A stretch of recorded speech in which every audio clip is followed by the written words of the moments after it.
বৃষ্টি ও উজানের ঝড়ে রাজশাহীতে ফসলি প্লাবিত। শেরপুর চাঁপাইনবাবগঞ্জেও পানির নিচে আমন ও সবজি ক্ষেত। লোকসানের কারণে মিল্ক ভিটায় দুধ সরবরাহ বন্ধ করল সিরাজগঞ্জের খামারিরা, দাম বাড়ানোর দাবি। বগুড়ায় বিমানবন্দর চালুর কথা থাকলেও অগ্রগতি নেই, রেলপথ প্রকল্পেরও বাস্তবায়ন চায় উত্তরের মানুষ।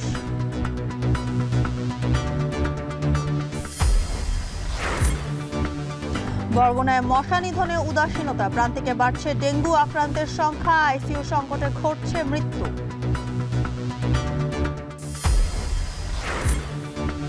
এবং সাতক্ষীরায় মাল্টা চাষে নতুন সম্ভাবনার দিগন্ত, স্বল্প খরচে লাভবান হওয়ায় আগ্রহ বাড়ছে কৃষকের।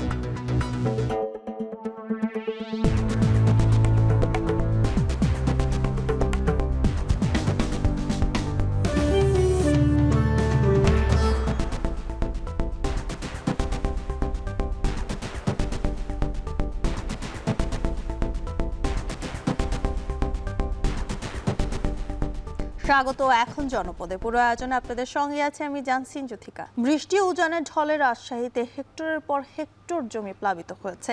এতে ফসল নষ্টের শঙ্কায় পড়েছেন 10 গ্রামের কৃষক। একইভাবে শেরপুর চাঁপাইনবাবগঞ্জেও পানির নিচে আমন ও শীতকালীন সবজি ক্ষেত। এ অবস্থায় দিশেহারা হয়ে পড়েছেন সাধারণ কৃষকেরা। বিস্তারিত জানাতে রাজশাহী থেকে যুক্ত হচ্ছেন রাকিবুল হাসান, শেরপুর থেকে যুক্ত হচ্ছেন জাহিদুল খান সৌরভ। প্রথমে চলে যাব রাজশাহী। রাকিব, আপনার কাছে জানতে চাই যে বৃষ্টিতে ক্ষয়ক্ষতির চিত্র সেখানে কেমন দেখছেন এবং এ নিয়ে কৃষকরাই বা কি বলছেন, জানাবেন।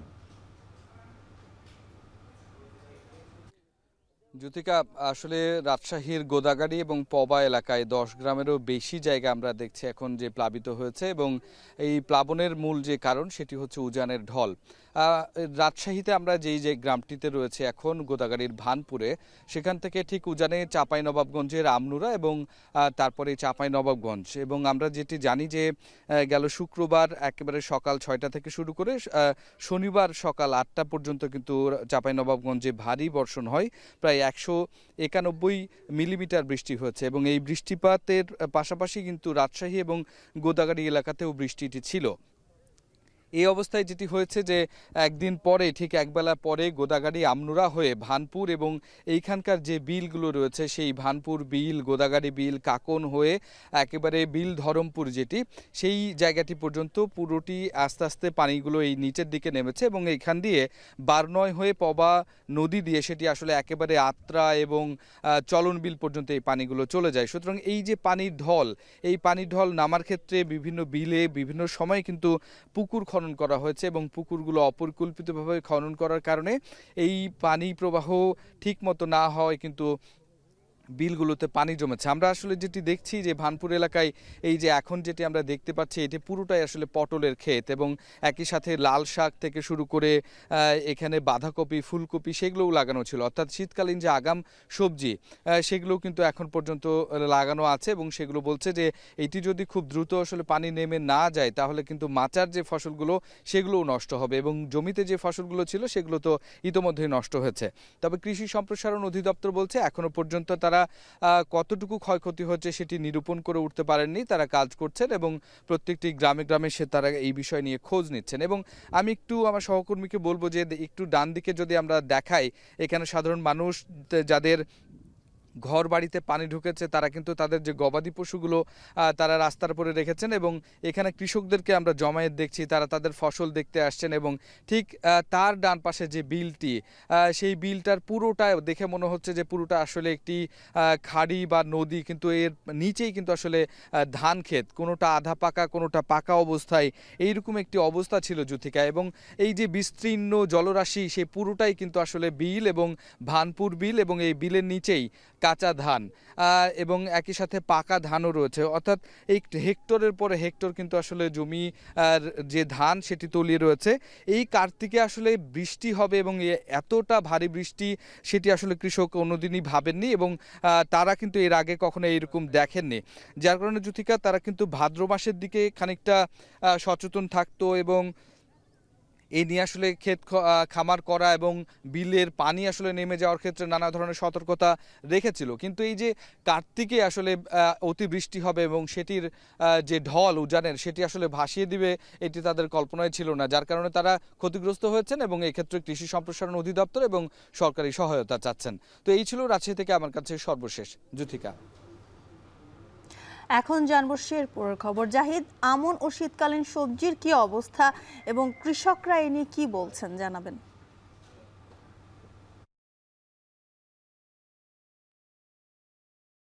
যদিকা এই অসময়ের ভারী এবং টানা বর্ষণে কিন্তু রাজশাহীর মতো শেরপুরেও কিন্তু বেশ ক্ষতির সম্মুখীন হয়েছেন কৃষকরা।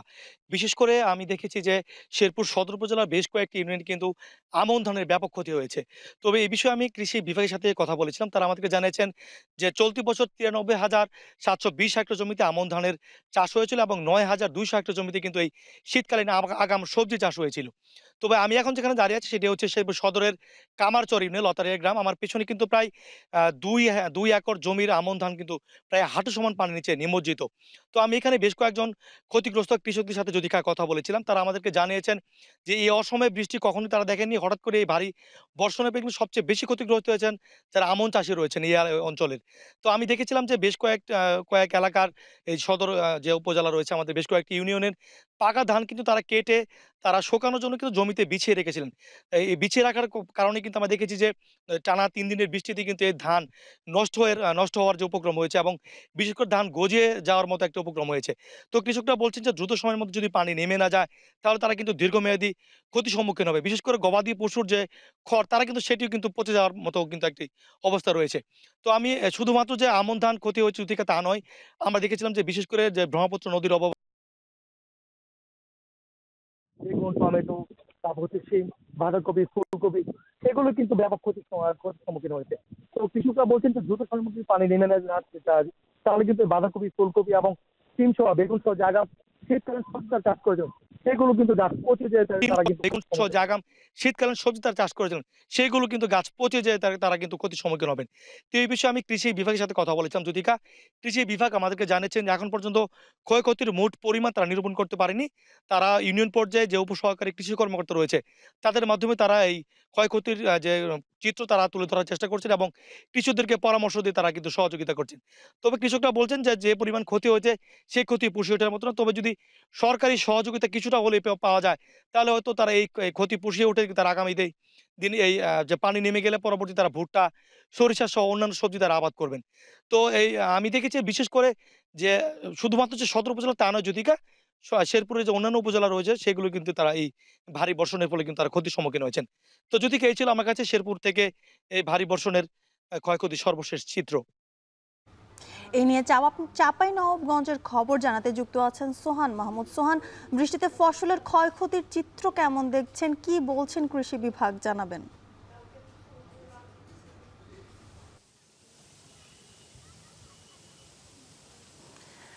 যুথিকা, এক রাতের বৃষ্টিতে আসলে ৫ উপজেলার ব্যাপক শাকসবজি এবং আমন ধানের ক্ষতি হয়েছে। আমরা সকাল থেকে মাঠ পর্যায়ে এসে দেখতে পেয়েছি প্রায় ৯০% ধান কিন্তু ইতিমধ্যে পানির নিচে তলিয়ে আছে। শীতকালীন যে সবজি, এই সবজির ব্যাপক ক্ষতি হয়েছে। এছাড়াও ঘরবাড়িরও ব্যাপক ক্ষতি হয়েছে। যারা গবাদি পশু পালন করছেন তাদের আসলে কষ্টের সীমাহীন কষ্ট বলা যায়। আমরা ৫ উপজেলায় খোঁজ খবর নিয়েছি। প্রায় ৯০% বেশি ধান যেহেতু নদীতে তলিয়ে আছে, বিভিন্নভাবেই কৃষকরা এগুলো পানি বিভিন্নভাবে কাটিয়ে বিভিন্ন স্থানে পাঠানোর চেষ্টা করছেন। আমরা কৃষি বিভাগের সাথে যোগাযোগ করেছিলাম। কৃষি বিভাগ বলছে ৫ উপজেলার ইউনিয়ন পর্যায়ে তাদের মাঠ পর্যায়ের কর্মীদের পাঠানো হয়েছে। তথ্য সংগ্রহ করে তালিকা করে মন্ত্রণালয়ে পাঠাবেন, তারপরে আসলে এই কৃষকদের দিকে ঘুরে তাকাবেন তারা বলছেন আমরা কৃষকদের পাশে আছি, সবসময় সহায়তা করা হবে। আমরা এখানকার যারা কৃষক রয়েছে তাদের সঙ্গে কথা বলছিলাম। আসলে যে ধানগুলো ইতিমধ্যে তলিয়ে গেছে, শীষ পর্যন্ত ডুবে আছে, এই ধানগুলো আর কাজে আসবে না, ইতিমধ্যে পচতে শুরু করেছে। তবে যে ধানগুলোর আসলে শীষ পর্যায়ে পানি গিয়ে পৌঁছায় নাই, সে ধানগুলো দ্রুত পানি নেমে গেলে কিছুটা স্বস্তি ফিরবে এখানকার কৃষকদের মাঝে। আমরা এখানে এসে দেখতে পেয়েছিলাম সকাল থেকেই একজন কৃষক কাজ করছিলেন, তিনি বলছেন আসলে এইভাবে প্রতি বছর তারা এই ক্ষতির সম্মুখীন হচ্ছেন। তো জ্যোতিকায় ছিল আমার কাছে চাঁপাইনবাবগঞ্জের ধান ক্ষেত নিয়ে সর্বশেষ পরিস্থিতি। বৃষ্টি ও উজানের ঢলে হেক্টরের পর হেক্টর জমি প্লাবিত হয়েছে। বিভিন্ন জেলা থেকে সে খবর জানাচ্ছিলেন সহকর্মীরা। দুগ্ধ ভাণ্ডার হিসেবে পরিচিত সিরাজগঞ্জের শাহজাদপুরের খামারিরা দেশের অন্যতম ডেইরি প্রতিষ্ঠান মিল্ক ভিটায় দুধ সরবরাহ বন্ধ করে দিয়েছে। তাদের দাবি, মিল্ক ভিটা তাদের কাছ থেকে দুধ 48 থেকে 51 টাকায় কিনে নেয়। এই দামে দুধ বিক্রি করে প্রতিনিয়ত লোকসানের মুখে পড়তে হয়। তাই দুধ সরবরাহ থেকে বিরত থাকবেন বলে জানিয়েছেন তারা। এ বিষয়ে আরও জানাতে সিরাজগঞ্জের শাহজাদপুর থেকে যুক্ত হচ্ছেন সহকর্মী রিফাত রহমান। রিফাত, প্রতি লিটার দুধ কত দামে বিক্রি করলে লোকসান কাটাতে পারবে খামারিরা, এবং মিল্ক ভিটা কর্তৃপক্ষ এই বিষয়ে কোনো পদক্ষেপ নিয়েছে কিনা জানাবেন।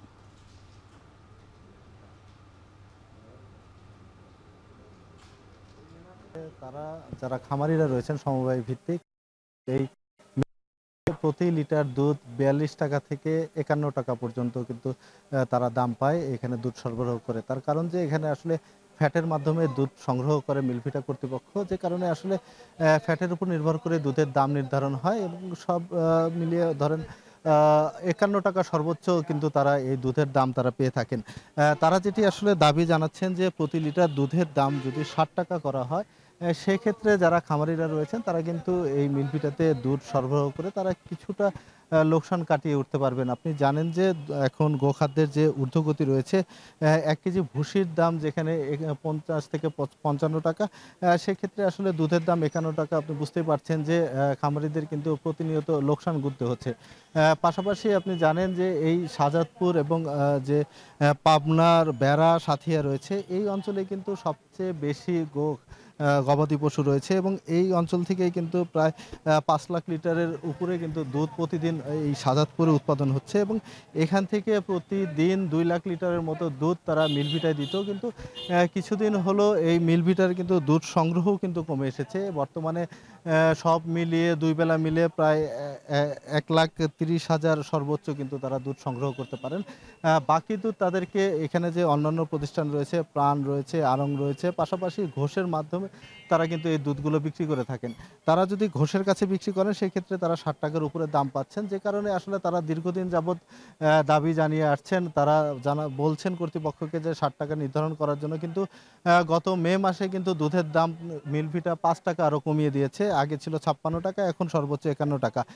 সেক্ষেত্রে তারা বারবারই দাবি জানাচ্ছেন এবং মিলভিটা যে পরিচালিত হচ্ছে প্রশাসন দ্বারা, সেক্ষেত্রে তারা আরেকটি দাবি জানাচ্ছেন যে যারা সমবায় রয়েছেন তাদের দিয়ে যাতে মিলভিটা পরিচালিত হয়, সমবায় ভিত্তিক যেন একটি মিলভিটা পরিচালনা কমিটি হয়, সে দাবি কিন্তু তারা জানাচ্ছেন। মোট 6টি দাবি নিয়ে তারা আন্দোলন করছেন এবং আমি মিলভিটা কর্তৃপক্ষের সাথে কথা বলেছি। তারা যেটি বলছেন যে সকাল থেকে কিছু খামারি কিন্তু তাদেরকে দুধ সরবরাহ করেছে। এখানে সকালে 380টি দুগ্ধ সমবায় সমিতি দুধ সরবরাহ করে, এর মধ্যে ইতিমধ্যেই কিন্তু 38টি সমবায় সমিতি দুধ সংগ্রহ করেছে এবং 2200 লিটার দুধ কিন্তু কালেকশন করেছে মিলভিটা। তো তারা আসলে কর্তৃপক্ষের সাথে কথা বলেই সর্বশেষ দুধের ব্যাপারে সিদ্ধান্ত নিতে পারবেন। তো এই ছিল জ্যোতিকা, মিলভিটা থেকে আমার কাছে সবশেষ। সিরাজগঞ্জ থেকে দুগ্ধ খামারের খবর জানাতে যুক্ত ছিলেন রিফাত রহমান। ব্রাহ্মণবাড়িয়ার নবীনগরে পূর্ব শত্রুতা ও আধিপত্য বিস্তার নিয়ে প্রতিপক্ষের গুলিতে একজন নিহত হয়েছেন, আহত হয়েছেন আরও 2 জন। শনিবার রাত 8টার দিকে উপজেলার বড়িকান্দি ইউনিয়নের গনি শাহ মাজারের পাশে একটি হোটেলে এই ঘটনা ঘটে। নিহত শিপন বড়িকান্দি ইউনিয়নের নূরজাহানপুর গ্রামের বাসিন্দা। পুলিশ জানায়, দীর্ঘদিন ধরে শিপনের সাথে এলাকায় আধিপত্য বিস্তার সহ নানা বিষয় নিয়ে থোল্লাকান্দি গ্রামের রিফাতের বিরোধ চলছিল। শিপন ও রিফাত দুজনেই ডাকাতির সঙ্গে জড়িত। পূর্ব বিরোধের জেরে শনিবার রাতে শিপন গনি শাহ মাজারের পাশে একটি হোটেলে খাবার খাওয়ার সময় তাকে লক্ষ্য করে গুলি চালায় রিফাত। এ সময় শিপন ও হোটেলের এক কর্মচারী সহ 3 জন গুলিবিদ্ধ হন। পরে তাদের উদ্ধার করে প্রথমে নবীনগর উপজেলা স্বাস্থ্য কমপ্লেক্স ও পরে উন্নত চিকিৎসার জন্য ঢাকায় পাঠানো হয়। সেখানে চিকিৎসাধীন অবস্থায় মৃত্যু হয় শিপনের। গুলিবিদ্ধ বাকি 2 জনের অবস্থাও আশঙ্কাজনক। অভিযুক্ত রিফাতকে গ্রেপ্তারে পুলিশের অভিযান চলছে। রাজধানীর সাথে বগুড়া সহ উত্তরাঞ্চলের মানুষের যোগাযোগ ব্যবস্থা দীর্ঘদিন ধরে অবহেলিত। বগুড়া সিরাজগঞ্জ রেলপথ এবং বগুড়া বিমানবন্দর চালুর কথা থাকলেও বাস্তবায়নে নেই কোনো অগ্রগতি। যাতায়াত এবং পণ্য পরিবহন সহজ করতে প্রকল্প দুটি দ্রুত বাস্তবায়ন চান উত্তরের মানুষ। বগুড়া নগরীর নানা সমস্যা, সংকট এবং সম্ভাবনা নিয়ে মাজিদুর রহমানের 3 পর্বের ধারাবাহিক প্রতিবেদনের আজ দেখুন শেষ পর্ব। ছবি তুলেছেন রবিউল ইসলাম। বগুড়া সিরাজগঞ্জ রেলপথ নির্মাণ রেলওয়ের সবচেয়ে গুরুত্বপূর্ণ প্রকল্প হিসাবে বিবেচনায় নিয়ে 2018 সালে একনেক সভায় পাশ হয় এ প্রকল্প। ভারত সরকারের অর্থায়নে এটি বাস্তবায়ন হওয়ার কথা থাকলেও পরবর্তীতে অর্থায়ন না করায় মুখ থুবড়ে পড়ে প্রকল্পটি। সম্প্রতি সরকার অগ্রাধিকার ভিত্তিতে এই রেলপথ বাস্তবায়নের উদ্যোগ নেয়। ইতিমধ্যে 960 একর জমি অধিগ্রহণ চলছে। এই রেল লাইন নির্মাণ হলে উত্তর জনপথের সাথে ঢাকার দূরত্ব কমবে 112 কিলোমিটার, ভ্রমণের সময় কমবে 3 থেকে 4 ঘন্টা।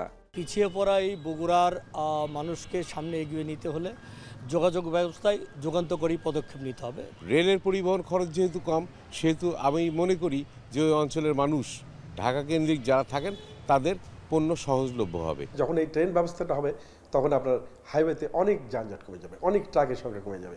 কারণ ট্রাকের যে মালামাল যেহেতু এখন যেটা সময় লাগতো আপনার 5-7 ঘন্টা, তাতে রিস্ক ছিল কাঁচামালের, সেটা আমাদের ট্রেনের 3.5 থেকে 4 ঘন্টার মধ্যে পৌঁছে যাবে। এই ট্রেনগুলো বগুড়া হইতে সান্তাহার, নাটোর, আজিমনগর, ঈশ্বরদী, বড়াল ব্রিজ দিয়ে ঘুরতে প্রায় 3 ঘন্টা 10 মিনিট অতিরিক্ত সময় লাগে। সেখানে যদি আমরা সিরাজগঞ্জ হয়ে সরাসরি বগুড়ায় একটা রেল লাইন স্থাপন হয় তাহলে সেখানে সময় আমাদের 3.5 ঘন্টা সময় একটু কম লাগবে। 2000 সালে বগুড়া সদর উপজেলার বগুড়া নওগাঁ আঞ্চলিক মহাসড়কের পাশে এরুলিয়া এলাকায় স্থাপন করা হয় বগুড়া বিমানবন্দর।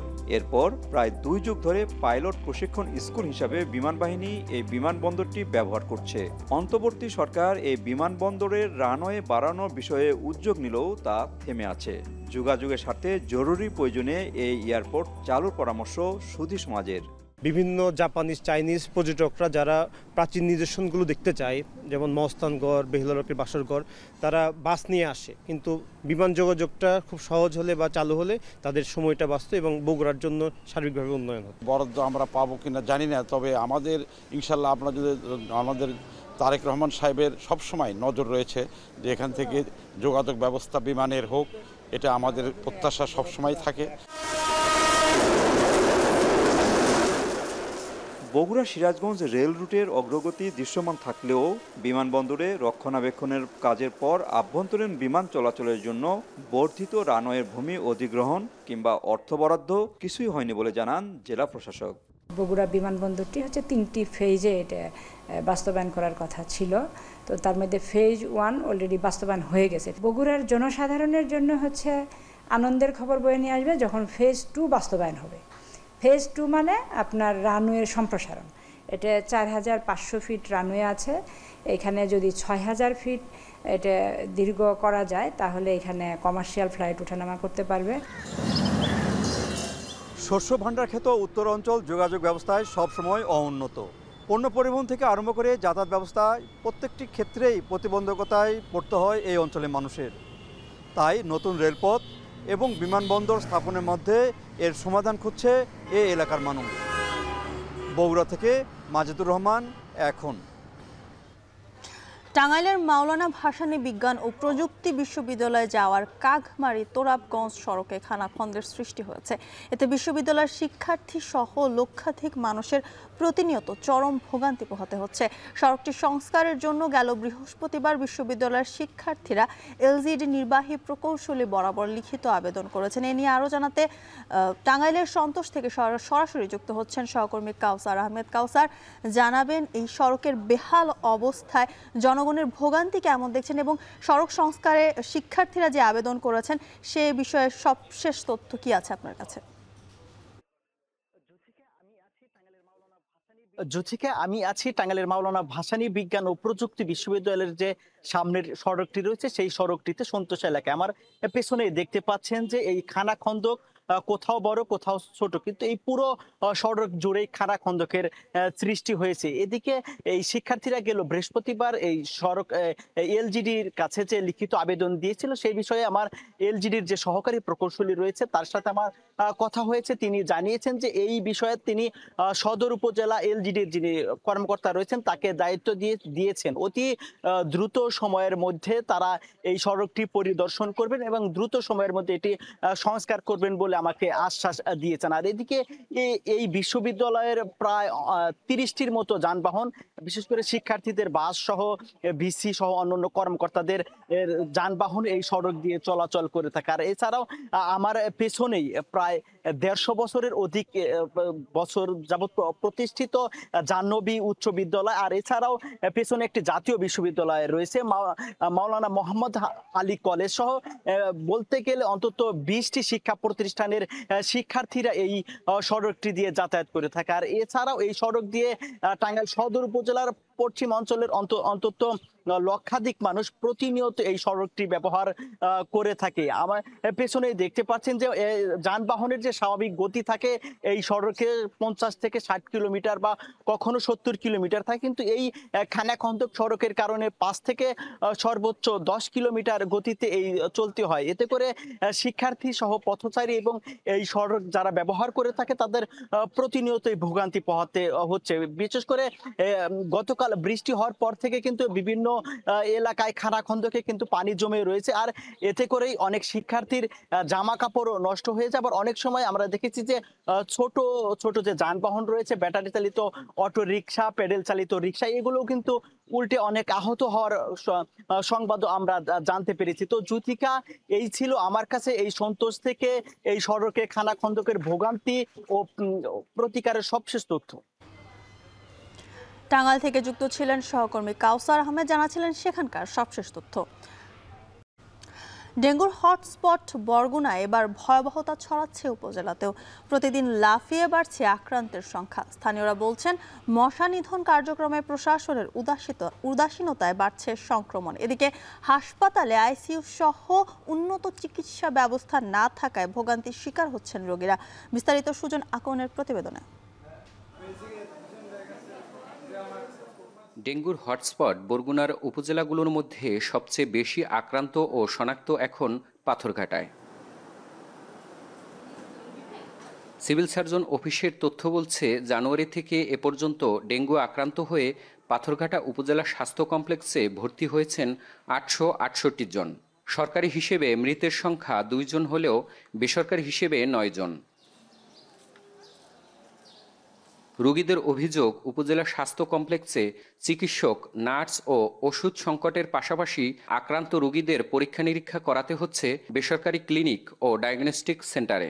না, এখানে টেস্ট করানো যায় না। টেস্ট তো আমরা বাইরে থেকে করাইতে হয়। এখানে টেস্ট করেও না, এরা বলো না যে এখানে টেস্ট হয়, বলে না যে এখানে টেস্ট করা যাবে। টেস্ট আমরা বাইরে থেকেই করাই, ওষুধও আমরা বাইরে থেকে কিনি। আমার সিবিসি করবার বলছে, সিবিসি দিয়ে গেছে, আপনার স্লিপ দিয়ে গেছে, আমি বাইরে থেকে টাকা দিয়ে করাই আনছি, দিয়ে গেছে আমার টেস্ট রিপোর্ট। এমন পরিস্থিতিতে মশা নিধনের দায়িত্বে থাকা স্থানীয় প্রশাসনের কার্যক্রম নিয়েও রয়েছে অভিযোগ। প্রশাসনিক কার্যক্রম না থাকায় এই ডেঙ্গুটার দিন দিন বেশ পরিমাণে আমাদের এলাকায় ব্যাপক ছড়িয়ে পড়ছে। চিকিৎসা না থাকার কারণে অনেক রোগী এখানে মারা গেছে। জনপ্রতিনিধিরা যেভাবে আন্তরিকভাবে কাজ করতো এলাকার উন্নয়নের জন্য, তাদের ভোটের জন্য, এই কাজগুলো উপজেলা প্রশাসন থেকে জেলা প্রশাসক সাথে আসলে তোরা পাচ্ছে না এলাকাবাসী। চলতি বছর সবচেয়ে বেশি মৃত্যু ও আক্রান্ত বিবেচনায় সবার উপরে বরগুনা জেলা। বেসরকারি হিসেবে 1 জানুয়ারি থেকে এ পর্যন্ত ডেঙ্গু আক্রান্ত হয়ে জেলায় প্রাণ হারিয়েছে 63 জন। অথচ প্রায় 12 লাখ মানুষের স্বাস্থ্যসেবার ভরসাস্থল 250 শয্যা বিশিষ্ট বরগুনা জেনারেল হাসপাতালে নেই কোনো আইসিইউ। হাসপাতালের চিকিৎসা ব্যবস্থা নিয়েও রয়েছে নানামুখী অভিযোগ। লোকবল সংকটে পড়ে আছে উপকূলীয় জেলার একমাত্র আইসিইউ সংবলিত অ্যাম্বুলেন্সটিও।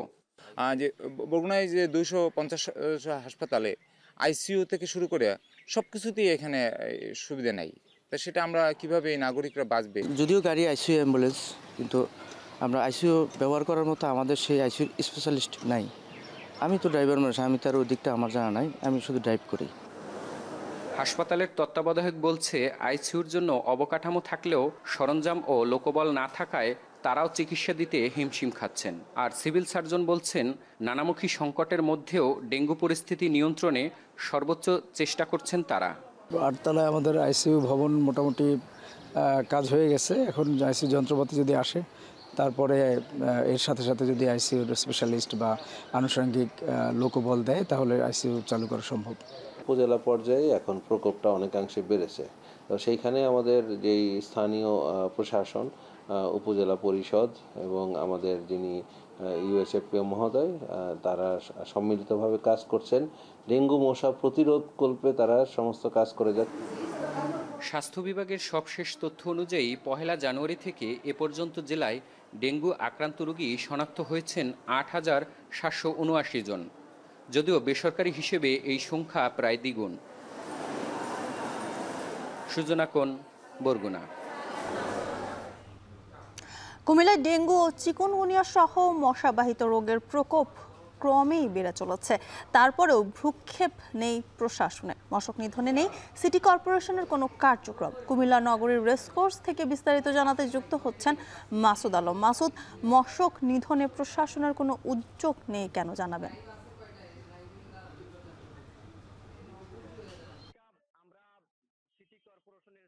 আমরা সিটি কর্পোরেশনের স্যানিটেশন যিনি কর্মকর্তা রয়েছেন, ওনার সঙ্গে আমরা কথা বলেছি। তিনি আমাদেরকে যেটা জানিয়েছেন যে তারা বলছেন সিটি কর্পোরেশনের যে সকল এলাকাগুলো রয়েছে 27টি ওয়ার্ড, পালাক্রমে সেগুলো কিন্তু তারা সেগুলোতে মশক নিধনের কার্যক্রম চালিয়ে যাচ্ছেন। তবে স্থানীয়রা বা নগরবাসী যেটা বলছেন, তারা বলছেন যে মশার যে উপদ্রব বেড়েছে সেটি কিন্তু অসহনীয় পর্যায়ে পৌঁছেছে। কারণ হচ্ছে যে বিগত দিনগুলোর তুলনায় গত সপ্তাহ 2 আগ থেকে কিন্তু তারা বলছেন নগরী জুড়ে কিন্তু সন্ধ্যার আগ মুহূর্ত থেকে শুরু করে সন্ধ্যার পর পর্যন্ত মশার যে প্রভাব থাকে সেটা আসলে সহ্য করার ক্ষমতা তারা হারিয়ে ফেলছেন। তারা বলছেন যে এই মশার কামড়ে তাদের আশপাশ এবং পরিবারের বিভিন্ন রোগ কিন্তু এই যে মশাবাহিত বিভিন্ন রোগে আক্রান্ত হচ্ছেন। মশক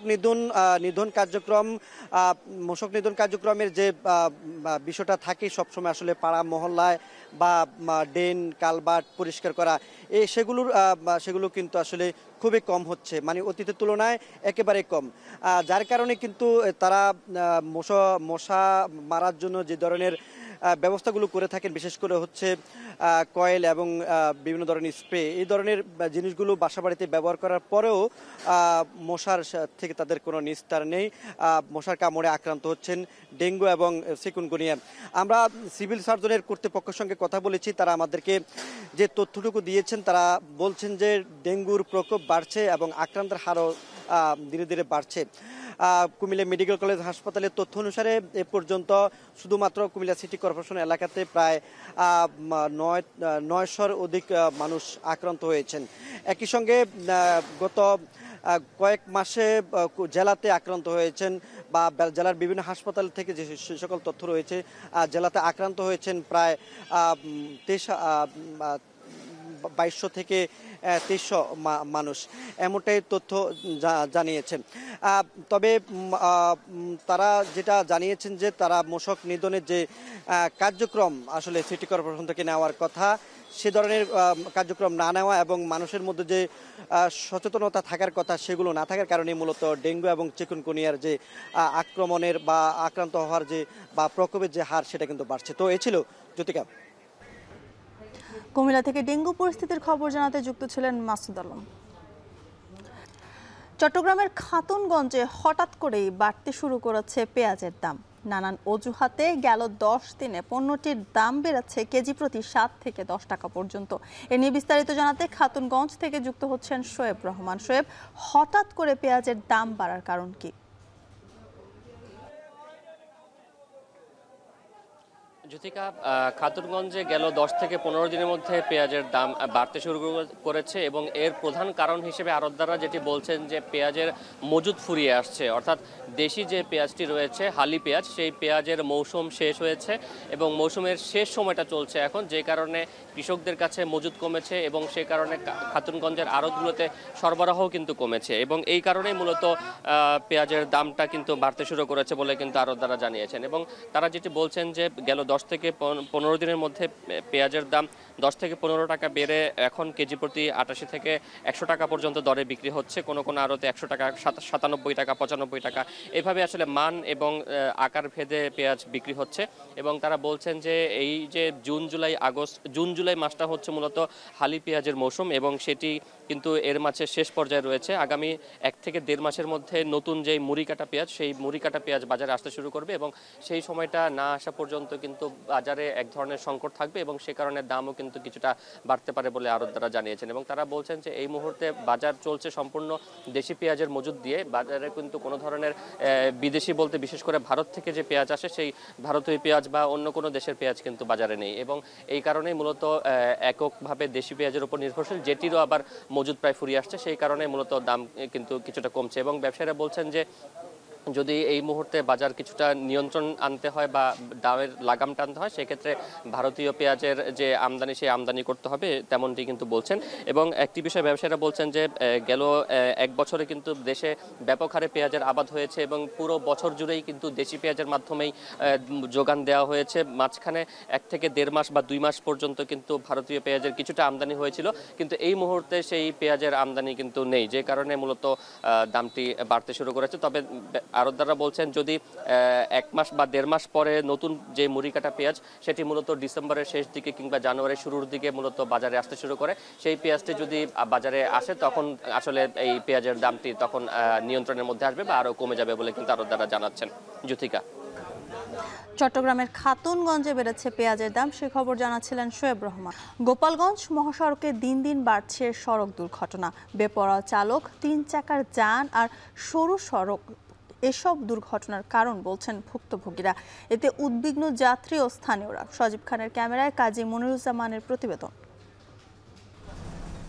গোপালগঞ্জের কাশিয়ানীতে ঢাকা খুলনা মহাসড়কে দ্রুতগতির 2টি বাসের ওভারটেকিং করার এই প্রতিযোগিতা নিত্যদিনকার ঘটনা। শুধু তাই নয়, নসিমন ও 3 চাকার অবৈধ যানবাহনও রাজত্ব করছে এই মহাসড়কে।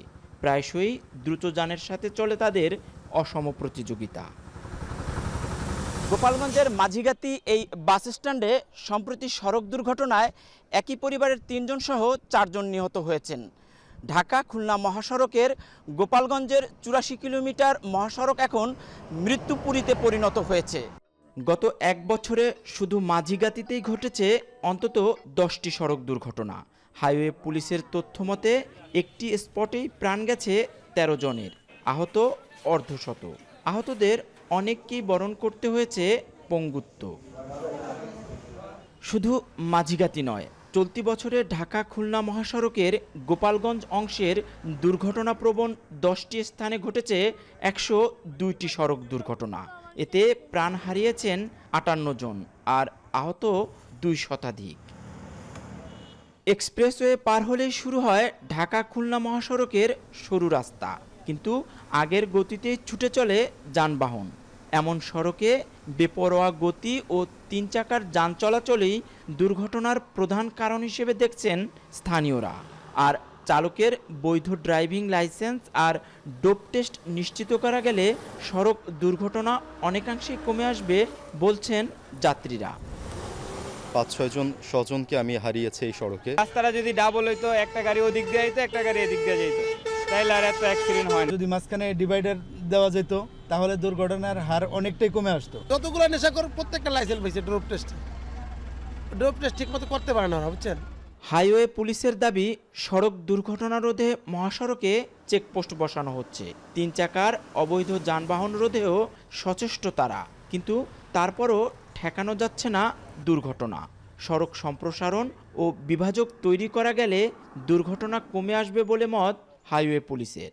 প্রতিনিয়ত প্রত্যেক দিনে আমরা 2-3টা করে 3 হুইলার প্রসিকিউশন দিই। সম্পূর্ণ আমরা নির্মূল করতে পারি নাই। 3 হুইলারও মহাসড়কে সড়ক দুর্ঘটনার জন্য বিশাল বড় একটা কারণ। আমাদের জন সচেতনমূলক প্রায়ই আমরা মিটিং করি, এরপরেও তারা ওভার স্পিডে চালায়। তো ওভার স্পিডে চালানোর জন্য আর কিছুটা বাঁক আছে, কিছুটা রাস্তার এলাকায় বাস স্ট্যান্ড যেখানে জনসংখ্যা একটু বেশি, সেখানে মনে হয় আর একটু স্লো করে নিজেরা সতর্কভাবে চালা আসলে এই দুর্ঘটনাগুলো একটু কমতে পারে। এদিকে সড়কের বাঁকগুলো যথাসম্ভব কমিয়ে এনে 4 লেনে উন্নীত করার কাজ চলছে বলে জানান সহজের নির্বাহী প্রকৌশলী। ভাটিয়াপাড়া হয়ে গোপালগঞ্জ খুলনার যে অংশটা, ওই অংশটা তো প্রশস্ততা করার প্রশস্ত করার প্ল্যান আছে। আর কিছু কিছু অল্প কিছু অংশে যে বাক সরলীকরণের ব্যাপার আছে সে ব্যাপারে আমাদের পরিকল্পনা আছে। শুধু প্রতিশ্রুতির মধ্যে আটকে না থেকে সড়ক দুর্ঘটনা রোধে কার্যকর উদ্যোগ চান এই অঞ্চলের মানুষ। কাজী মনিরুজ্জামান, এখন গোপালগঞ্জ। সিলেটের বিভিন্ন উন্নয়ন খাতে বৈষম্য ও বঞ্চনার প্রতিবাদে অনুষ্ঠিত হতে যাচ্ছে গণ অবস্থান কর্মসূচি। বিভিন্ন দাবি দেওয়া আদায়ের লক্ষ্যে নগরের কোর্ট পয়েন্ট থেকে সুরমা মার্কেট পর্যন্ত 1 কিলোমিটার এলাকা জুড়ে এই গণ অবস্থান কর্মসূচি পালিত হচ্ছে। এ বিষয়ে আরও জানাতে বন্দরবাজার এলাকা থেকে যুক্ত হচ্ছেন সন্দীপন শুভ। শুভ, অবস্থান কর্মসূচি থেকে কি দাবি তোলা হচ্ছে জানাবেন।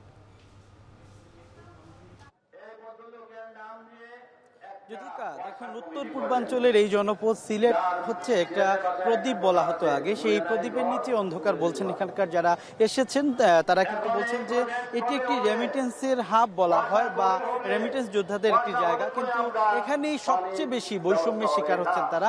এবং তার প্রেক্ষিতে কিন্তু গত 17 দিন আগে অর্থাৎ 12 অক্টোবর কিন্তু একটি কর্মসূচি ছিল। সেই কর্মসূচিতে কিন্তু বলা হয়েছিল যে 15 দিনের মধ্যে যদি সিলেটের যে 8 দফা দাবি দেওয়া অর্থাৎ রেলপথের সংস্কার, ডাবল রেল লাইন চালু এবং নতুন স্পেশাল ট্রেন চালু, পাশাপাশি সড়ক পথের যে সংস্কার কাজ সেটি দ্রুত চালু করা এবং এটির একটি সম্ভাব্য নির্ধারণ করা, তারিখ নির্ধারণ করা, এর পাশাপাশি যে পানি সমস্যা বা লোডশেডিং এর সমস্যা রয়েছে এই সমস্যাগুলোকে সমাধানের লক্ষ্যে কিন্তু 15 দিন সময় বেঁধে দেওয়া হয়েছিল। সেই 12 অক্টোবর কিন্তু 1 ঘন্টা শাটডাউন কর্মসূচি ছিল এবং বলা হয়েছিল 15 দিনের আলটিমেটাম যদি মানা না হয় সেক্ষেত্রে কিন্তু কঠোর কর্মসূচি আসবে। এবং তারই প্রেক্ষিতে আজকে আমরা দেখলাম 15 দিন পরে এবং 17 দিন পরে কিন্তু আজকের এই কর্মসূচি দেওয়া হয়েছে এবং গণ অবস্থান কর্মসূচি। এবং তারা যারা এখানে আয়োজন করেছেন তার মধ্যে প্রধান আয়োজক হচ্ছেন সিলেট সিটি কর্পোরেশনের সাবেক মেয়র আরিফুল হক চৌধুরী। তিনি আসলে বলছেন যে সিলেটের সাথে উন্নয়ন, বৈষম্য এবং বঞ্চনা হচ্ছে এবং নানা ক্ষেত্রে কিন্তু সিলেট বৈষম্যের শিকার হচ্ছে। এবং এখানে সবচেয়ে বড় বিষয় হচ্ছে সকল ধর্মের মানুষ, বিশেষ করে মুসলিম সম্প্রদায়, হিন্দু, বৌদ্ধ, খ্রিস্টান সবাই কিন্তু এখানে যুক্ত হয়েছেন এবং নানা এলাকার মানুষ কিন্তু এসেছেন এবং সকল ধর্ম বর্ণ নির্বিশেষে সবার কাছে একটাই দাবি যে নতুন সরকার এসেছে, দেশের নতুন সুবাতাস পেয়েছে মানুষ, কিন্তু সিলেট এখনো বৈষম্যের শিকার কেন হবে এমনটাই কিন্তু এখানকার নাগরিকরা বলছেন এবং ক্ষুব্ধ তারা কিন্তু অনেকটাই খুবই উত্তাল সিলেট এই মুহূর্তে। এবং তারা বলছেন যে লাগাতার কর্মসূচি তারা পালন করবেন যদি উন্নয়ন বৈষম্য দূর করা না হয়। যুতিকা, এই ছিল সিলেটের গণ অবস্থান কর্মসূচি থেকে আমার কাছে সর্বশেষ খবরাখবর। সিলেটে গণ অবস্থান কর্মসূচির খবর জানাতে যুক্ত ছিলেন সন্দীপন শুভ। যশোরে তৈরি ইটের ফরমা স্থানীয় চাহিদা মিটিয়ে চলে যায় সারা দেশে। সামনে শীত মৌসুমকে কেন্দ্র করে বেড়েছে এর চাহিদা। কয়েক কোটি টাকা বিক্রির আশা ব্যবসায়ীদের। এ নিয়ে আরও জানাতে যশোরের রূপদিয়া থেকে যুক্ত হচ্ছেন রিপন হোসেন। রিপন, এবছর ইটের ফরমার উৎপাদন কেমন দেখছেন জানাবেন। এখানে যে 10টি কারখানা রয়েছে সেখানে প্রায় 1.5 শতাধিক মানুষের কর্মসংস্থান রয়েছে, যেখানে প্রতি মৌসুমে প্রায় 8 কোটি টাকা বিক্রি কিনে হয়ে থাকে। এক একটি ফার্মা বিক্রি হচ্ছে 280 টাকা থেকে 3 দিয়ে কিন্তু এই ফার্মাগুলো তৈরি করা হয় এবং এই ফার্মা সারা দেশে সরবরাহ করা হয়। সামনে যে শীত মৌসুম আসছে, শীত মৌসুমে আপনারা জানেন যে ইট তৈরি হয়ে থাকে। সেই ইট তৈরির যে ফার্মা সেটা কিন্তু এই কাঠের তৈরি করা হয়। এখানে যে ফার্মাগুলো বাংলাদেশে কিন্তু সরবরাহ করা হয়। যারা এখানকার কারিগর রয়েছেন তাদের নিপুণ হাতের ছোঁয়ায় কিন্তু এই যে ফার্মাগুলো তৈরি করে থাকেন। যারা ব্যবসায়ী রয়েছেন তারা বলছেন, কারখানা মালিক রয়েছেন তারা বলছেন যে চাহিদা বেশি রয়েছে এবছর, যেহেতু সামনে শীতের মৌসুম রয়েছে, ঈদ কাটা হবে, সেক্ষেত্রে তাদের সরবরাহ দিচ্ছেন। ইতিমধ্যে সারা বাংলাদেশে কিন্তু এখান থেকে সরবরাহ করছেন। তবে অন্যান্য বছরের তুলনায় এবছর দাম কিছুটা বেশি রয়েছে এমনটি অভিযোগ করছেন যারা ভোক্তা রয়েছেন তারা। তো এই ছিল এখান থেকে আমার কাছে সর্বশেষ যুতিকা। যশোর থেকে যুক্ত ছিলেন রিপন হোসেন, জানাছিলেন সেখানকার সবশেষ তথ্য। ধান, মাছ আর সবজির পাশাপাশি এখন মাল্টা চাষের সম্ভাবনার দিগন্ত খুলেছে উপকূলীয় জেলার সাতক্ষীরায়। স্বল্প খরচে বেশি লাভের আশায় আগ্রহ বাড়ছে কৃষকের। চলতি বছর জেলায় 135 হেক্টর জমিতে মাল্টার আবাদ হয়েছে। এতে উৎপাদন লক্ষ্যমাত্রা ধরা হয়েছে 1035 টন। মাসুদ রানার ক্যামেরায় আহসান রাজীবের প্রতিবেদন। সবুজে ঘেরা সাতক্ষীরা সদর উপজেলার একটি সমন্বিত মাল্টা বাগান, ডালে ডালে ঝুলছে ফল। মাল্টার পাশাপাশি পেয়ারা সহ সবজি ও ওল চাষ করে বাড়তি আয় করছেন কৃষকেরা। জেলার 7 উপজেলার মধ্যে 5টিতে কম বেশি মাল্টার আবাদ হচ্ছে। এর মধ্যে সদর, কলারোয়া ও তালা উপজেলায় আবাদ সবচেয়ে বেশি। গত বছরের তুলনায় এবার আরও 5 হেক্টর জমিতে বেড়েছে মাল্টা চাষ। মাটি কিছুটা লবণাক্ত হওয়ায় মাল্টার স্বাদ হয় মিষ্টি, এতে বাজারেও চাহিদা বেশ। এখানে মাটিটা খুবই ভালো, যেভাবে মালটা তৈরি হচ্ছে খরচটা খুবই কম। ফলের অবস্থা দেখা যাচ্ছে ভালো, গাছের চেয়ারাও ভালো মোটামুটি, এবং এলাকার লোক অনেক এখানে কাজকর্ম করে সুবিধা পায়। আস্তে আস্তে আমরা সফলতার দিকে চলে আসছি এবং আমাদের বাগানে সব গাছে মালটা ধরেছে। সবাই লোকজন দেখতেও আসতেছে, ভালো লাগতেছে অবশ্যই। এটা কৃষি কর্মকর্তারা বলছেন স্বাদ ও গুণগত মানের পাশাপাশি পুষ্টিগুণেও সমৃদ্ধ মাল্টা। আধুনিক কৃষি প্রযুক্তি ব্যবহারে উৎপাদন আরও বাড়ানো সম্ভব বলেও জানান তিনি। যে ফসলই করুক না কেন, আমার কৃষি বিভাগের দায়িত্ব হলো তাদের প্রত্যেকে যেন সুস্থভাবে, সুন্দরভাবে নিরাপদ ফল উৎপাদন করতে পারে, সেইভাবে পরামর্শ দেওয়া হয়। অপরদিকে তার স্বল্প জায়গা থেকে যেন তিনি অধিক লাভবান হতে পারেন, সেই পরামর্শগুলো দিয়ে। জেলায় কৃষি এখন বহুরূপী রূপ পাচ্ছে। এতে যেমন বাড়ছে কৃষকের আয়, তেমনি তৈরি হচ্ছে স্থানীয় পর্যায়ে কর্মসংস্থানের সুযোগ। চলতি বছর জেলায় 135 হেক্টর জমিতে আবাদ হয়েছে বাড়ি এক জাতের মাল্টা। উৎপাদনের লক্ষ্যমাত্রা ধরা হয়েছে 1035 টন, যার বাজার মূল্য 8 কোটি টাকা। আহসান রাজীব, এখন সাতক্ষীরা।